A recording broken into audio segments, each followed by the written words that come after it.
Et ce code, il marche, on va pas se mentir. Mais aujourd'hui, on a décidé de suivre le conseil de Jean-Luc Mélenchon lorsqu'il a perdu les élections en 2022. Il a dit tout simplement, faites mieux.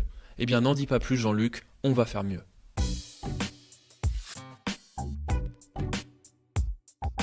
Voilà le code à droite qui fait exactement la même chose que le code de gauche, mais qui essaye de respecter un peu plus les 5 principes solides du clean code. Évidemment, je fais ce que je peux, je fais de mon mieux. Ce code, il n'est pas parfait, voilà, on n'est pas là pour discuter de ça.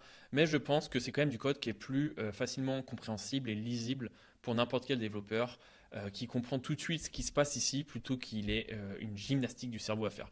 Tout simplement, je vous ai menti. Le code de droite ne fait pas la même chose que le code de gauche, mais ça, je pense que tu l'as vu.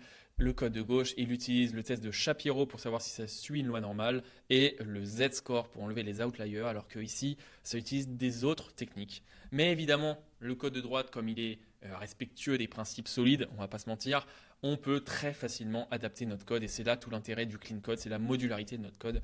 Par exemple, ici, si je veux mettre du Z-score, j'ai juste à mettre un objet qui s'occupe du Z-score. Pour la loi gaussienne, la loi normale, et qu'on veut un Shapiro, on a juste à taper Shapiro, il va nous proposer, voilà, et notre code, il va fonctionner tout autant. Et là, on va pouvoir s'amuser comme des Lego à faire tourner ce code sur plein de manières différentes. Si ici, je veux enlever que les colonnes, que les lignes qui ont plus que 3 outliers, on va lancer ça et ça va fonctionner tout pareil.